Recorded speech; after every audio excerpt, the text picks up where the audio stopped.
अब बस तैयारी कर लो तुम चैंपियन बनने की, क्योंकि तुम्हारी माँ ही तुम्हें अब सिखाने वाली है खो खो।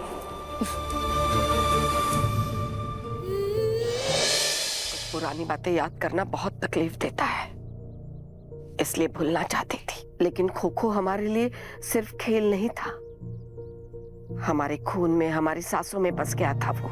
हम जब छोटे थे तभी हमारे पिताजी गुजर गए। माँ बीमार रहा करती थी, पढ़ने का मौका तो कभी मिला ही नहीं हमको।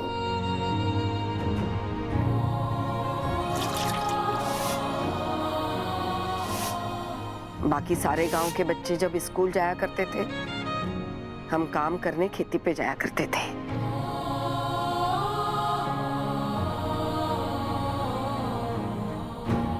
एक दिन पता चला आसपास के इलाके में खो खो की प्रतियोगिता हो रही है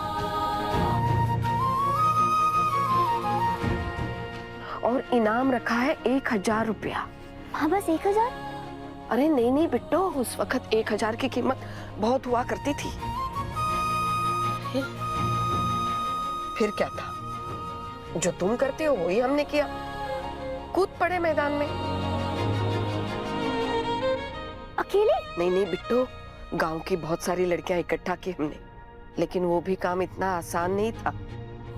कहा है कि उस वक्त लड़कियों का खेलना कूदना शर्मनाक बात मानी जाती थी, इसलिए गांव वाले बहुत खिलाफ थे। लेकिन हमारी माँ हमारे साथ डट के खड़ी रही। फिर आया प्रतियोगिता का दिन।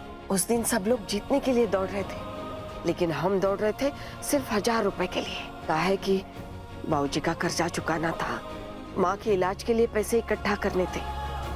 फिर मिले 1000? मिले 1000 रुपया मिला, ऊपर से एक ठो मेडल भी मिला।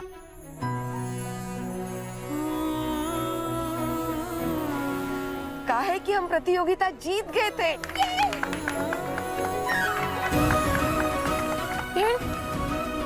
उसके बाद तो खो खो हमारा जुनून बन गया।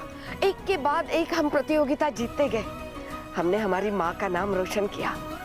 उस वक्त खो खो की दुनिया में हमारा नाम बहुत मशहूर था। माँ, फिर क्या हुआ आगे?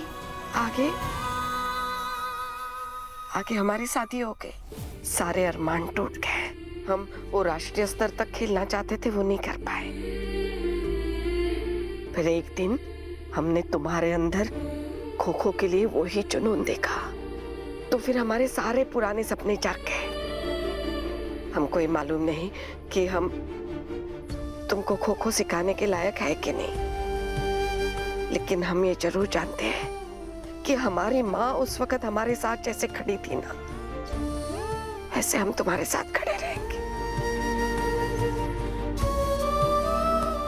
हाँ।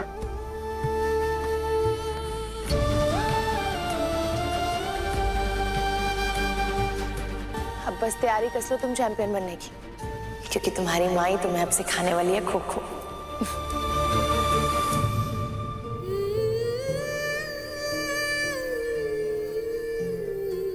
हम जानते हैं आप हमसे बहुत प्यार करती हैं, हमें जीतता हुआ भी देखना चाहती हैं।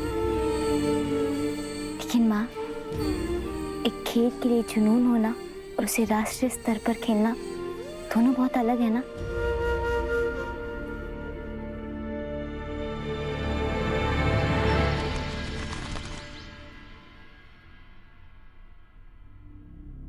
माँ,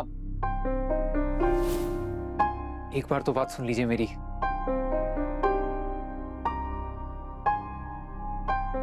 माँ प्लीज एक बार बात सुन लीजिए।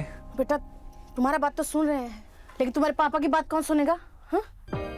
आज जो कॉलेज में हो उसके बाद कह दिए हैं कि तुम्हारा कपड़ा लत्ता समेट दें लखनऊ के लिए, और तुम्हारा रिश्ता भी वहीं होगा, उसी लड़की से जिसको पसंद किए हैं, और तुम भी अब वहीं रहोगे। हाँ माँ, सहना बहुत अच्छी लड़की है। मुरली बेटा, तुम हमको इस तेज दुनिया में रहने दोगे कि नहीं? अपने पापा से डांट खिलाओगे खाली बस। अब तुम्हारे कहने पे 2-2 बार मौका दिए कि नहीं दिए, और क्या नतीजा निकला?